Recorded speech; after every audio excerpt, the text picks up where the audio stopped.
Welcome to the Popcorn Junkies. Chin Chin, I have a coffee, she doesn't. We were just having a conversation about that just before. Yeah, but the conversation went like this. Oh, I would have got you a coffee from the coffee shop. I said, that would have been really nice. I'd have liked a coffee because, well, whenever I've asked you before, you've said no thanks. So I didn't get you one. Unbelievable. Chin Chin. Little shit. This is Licorice Pizza. What is? Paul Thomas Anderson's latest retro, hip, sunbaked 70s romance film. Just to give a bit of context on Paul Thomas Anderson, the last film he made you absolutely loved, we both loved, Phantom Thread, with Daniel Day-Lewis, the director. He made that. He made There Will Be Blood. Couldn't be more different. Oh my God. He also did The Master. Do you remember that one with Philip Seymour loved Hoffman? And he did obviously Boogie Nights, which was a portrait of the porn industry in LA. He's done lots of other films too. This stars two newcomers, really. Alana Haim, who's actually a musician, and Cooper Hoffman, who is Philip Seymour Hoffman's son, which must be not only odd for Cooper, but odd for the director who's directed his dad. Wish I'd known that when I sat down to watch. I had no idea until afterwards. I did tell you about 8 Except times. he seemed familiar. He does seem familiar, and he does have that sort of same physicality about him, doesn't he? Movement, everything. So when people ask what does licorice pizza mean? Licorice Pizza is actually a store. I tell you. Yeah, go on. It's a store in the valley. Yeah, and actually it's also slang for vinyl. Oh, there you go, you see. Yeah, well, wasn't it a vinyl cafe shop type Yeah, but thing? it's also slang just for vinyl. But it's kind of odd. And I get why, because you get those lovely flat licorices. Yeah. And it looks exactly like Well, I suppose so, licorice. yeah, Licorice Pizza. But why? I never quite made the connection with the film because you never were in a Licorice Pizza store. Do they put vinyl on a lot though, don't they? Not really. I mean, the soundtrack is amazing. Anyway, But it's for called now, I Licorice would Pizza. always think of vinyl records as Licorice Pizza because Really? that's exactly what There they you look go. like. I hadn't actually even thought about the visuals of it. Yeah, I guess so. So anyway, yeah, so the name is based upon a store that, correct me if I'm wrong, I don't actually sense is in the film at all. So maybe he's using that as a sort of, it's a bit like Amoeba Records, the record company. Yeah, it's the vibe of the that. Vibe of the it. vibe of that store. Now, when people then ask me, what the hell is it about? I always use the phrase, it's a fumbled love story. Or a fumbling love story. Coming of age. Yeah. Unrequited. No, not unrequited. Well, unrequited, No, it's not unrequited. It's almost a doomed love affair. It is. Hugely romantic, but not in the traditional sense at all. Exactly. It's such a feel-good movie. Oh my God, I was beaming. I laughed a lot. It's very I think funny. I laughed the most in the cinema, actually. And a couple of times our daughter went, the way teenagers do, okay, you're enjoying yourself a I'm bit pleased too you said much that now. because I was roaring with laughter. And thought it was everyone in the so screening I was in funny. was like really muted. I found it really funny, Yeah, I did. witty, Yeah. more than funny, witty, charming. And what socks you between the eyes right from the beginning is that the entire cast is ordinary looking. Yeah, well, I said that as you There's were going into no it. one glamorous. They're beautifully bland. But the longer you sit with them, the more beautiful they come. attractive you find them, Exactly. and that's why I think for everybody with a teenager, take your teenager to see this in a world where all we're pumped at really is perfection. These people are perfect to me because they're imperfect. But I mean, I even got a bit worried, and Mark and I didn't necessarily agree with this. We both love the poster, but I said to Mark, a little part of me worries that the poster has been designed to Overcome their blemishes. so that you haven't got the real faces of fairly ordinary looking I people. find that a really depressing But prospect. that's the way of the world, because you've got to be. I just thought the poster was just in keeping with the retro, sun-baked 70s LA I style. think they're also hiding the fact that these aren't movie star looks. These are just ordinary people looks. Well, I mean, it's treading sort of familiar territory for me. When I sat down to watch it, and especially the fact that it's a big deal to filmmakers. This is shot on 35mm.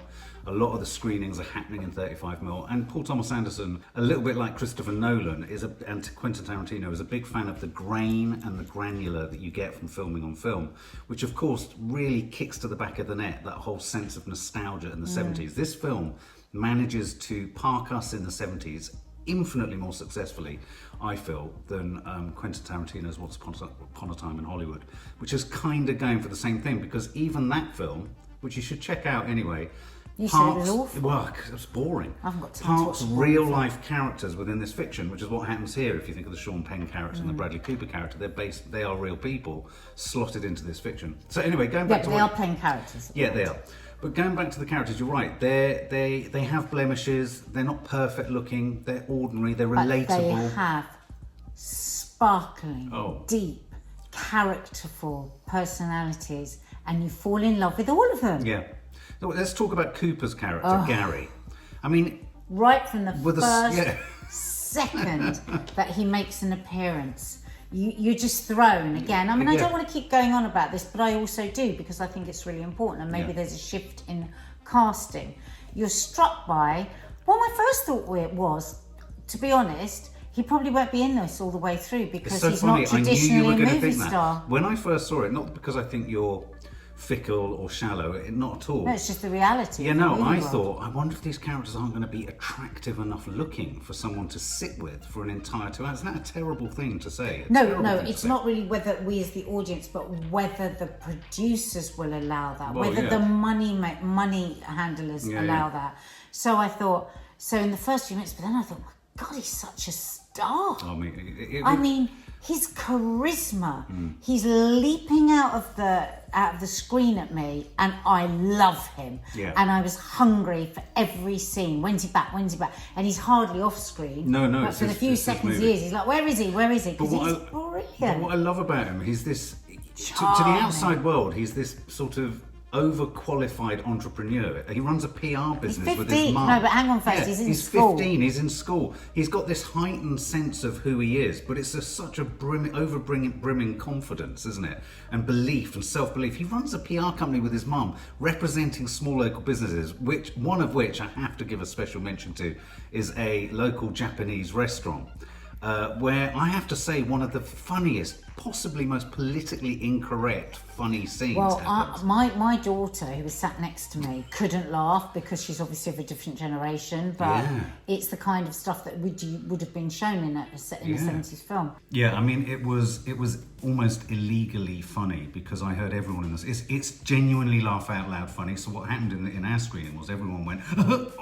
And they knew that they mustn't laugh. Because, So anyway, Cooper, Gary, runs a PR company, and he's just driven, isn't he? And that's his charm. That's what... Alana, the older girl that he's drawn to, she doesn't want to be interested in him, but we share her absolute...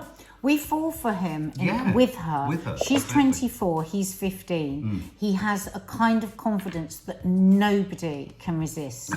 He would seduce anyone. Yeah.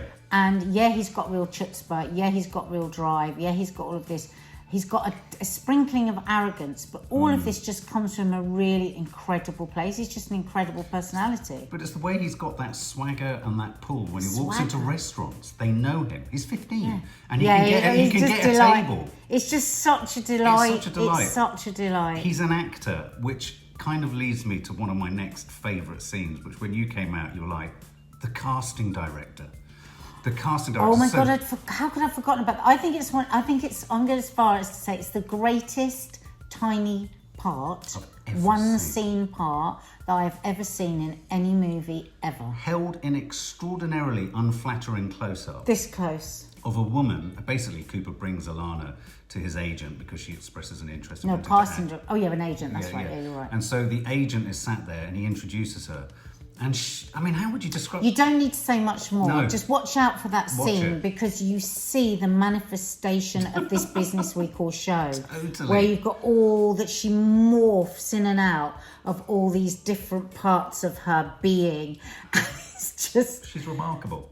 She's remarkable. You know these actors have been really subtly held. They're held.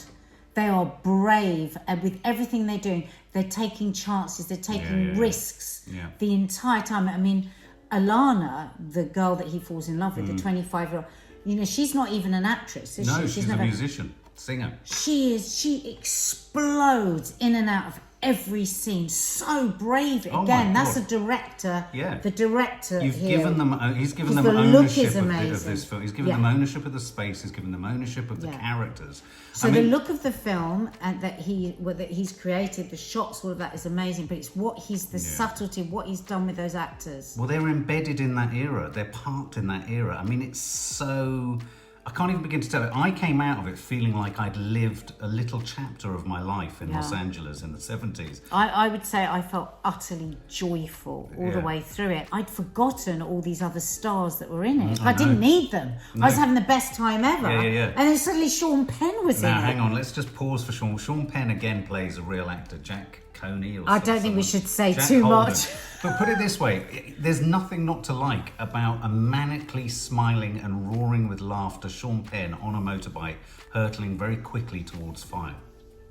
That's all I'm I'm not going to say anything else because I think the but whole hang thing on, is a but delight. what about the moment when you've watched it? What about the moment when he's sat there and he's talking? Again, what I have to say is this film is full of unflattering close-ups, and it allows you that slightly beautiful. voyeuristic thing of going, I want to But you look see, at you. I want to wouldn't look at call you. them unflattering.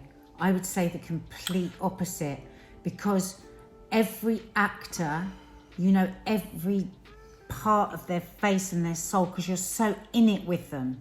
Oh my God. I didn't mean unflattering. What I mean by unflattering is a lot of actors, performers don't like, traditionally people don't like those kind of I know close-ups. that's what you mean, but the thing is they're wrong. Oh, yeah. It's like when somebody says, oh my God, can I look at the photo 5 times because they want a better angle. Yeah. You don't know your angles, you don't know your face, you don't know how you're seen by the person sitting opposite you.